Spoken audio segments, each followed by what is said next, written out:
downstairs. This is the other end of that liner that we pulled down through there. And I don't know if you can see. There's the pipe going through the damper. And now you know why we ovalized it. So there's the pipe. Now we got to connect it for the stove. Put the stove in.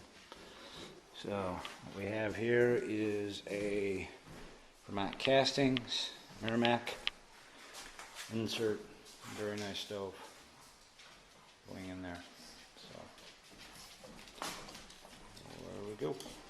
And here we have what is called the damper insulation kit.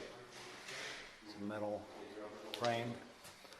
It fits up inside the top of the fireplace and seals off around the pipe, keeps the drafts out, keeps everything nice and warm, keeps the heat from going up the chimney. And instead of going up the chimney and out, it goes, out the front of the insert. So that's the idea. If you don't put this in, most of your heat's going to go up and you will lose it. So I highly suggest you do this. Alright, what we got here is a heatolator, which is a prefab metal fireplace. And what we're doing is cutting out part of the smoke shelf, which you can do in this type of a situation in order to get the liner down. But that's what we're doing. Sometimes you have to modify stuff to do these inserts, so to get the liner in. So it's something to be aware of. We've got the liner down. This was a challenge. There's 2 offsets in this fireplace, but we're pretty much there. So looking good. And this is called worst case scenario. What do you do when you use a cutting wheel like that down there and it just won't work? Sometimes you just can't get in deep enough, so it's when you need a cutting torch. And most homeowners don't have these, so hopefully you won't run into this scenario. If you do, you gotta have the right tools, and this is a nasty job here. So what we're dealing with here is a 1970s style. This is not a zero clearance insert. This is a old heatolator box. It's metal, surrounded by masonry. Instead of using fire brick, the old masons would just drop this metal box in. And what we're doing is we are cutting out the smoke shelf in order to get the liner down. And we start with one of these things. This is a metal blade on a angle grinder. And now what we're doing is cutting off the last part of it. So it's something you need to be aware of. On these heatolators, when you see these, you want to make sure you don't have tubes going through your damper. If you have the tubes through the damper assembly, you will have to take a cutting torch like we're doing now and cut out the tubes. Now mind you, this is not a zero clearance fireplace. This is a real masonry, it's all brick. There's masonry on the back side. And so this is a real mason fireplace, just happens to have a metal box in it instead of fire brick.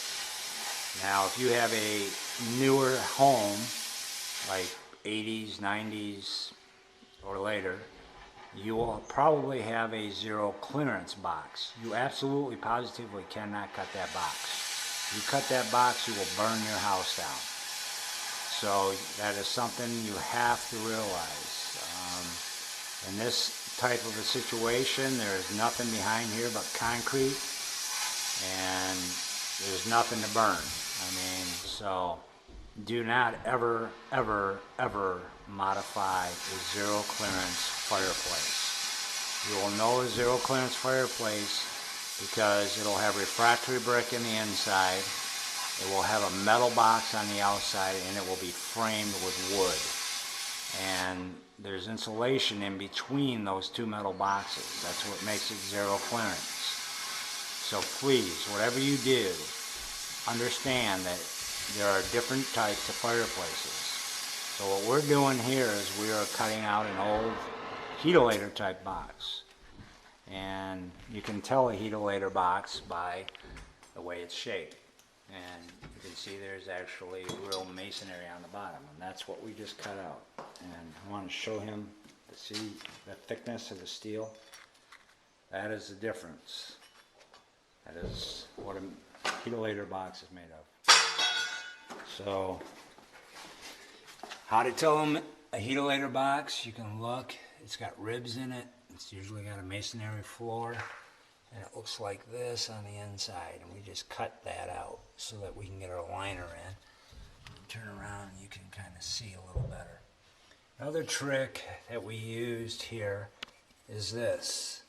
And what this stuff is the sheathing that goes over the pipe when you pull it down, that we insulated it, we wrapped it in.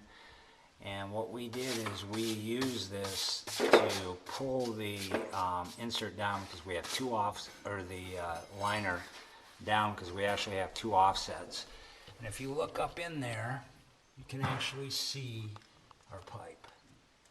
And that is our liner, and we're bringing her down. And show you a little trick. If you have a situation where you can't, you want to wrap that and show them what we did? If you're finding yourself in a position where it's very difficult to get your liner in, what you do is you take and you wrap it like that, and then you can actually stick it in there. And what he's doing is he's just twisting the end of it.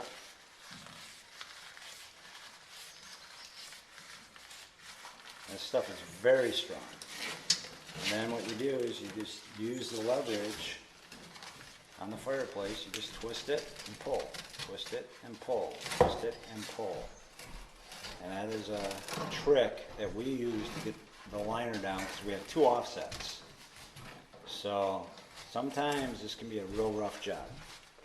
Normally what we can do is we can tie some parachute cord on there to the end of the liner, and we use a cone and we just pull it down. But if you find that you have more than one offset and that thing is in there, this is something you need to do before you put the liner in, because once the liner is in, you're pretty much stuck. So anyhow, this is a very difficult installation that we're battling here. We're almost to the point, we've almost got it done, but we've been working on this now for 2 days. So there you go.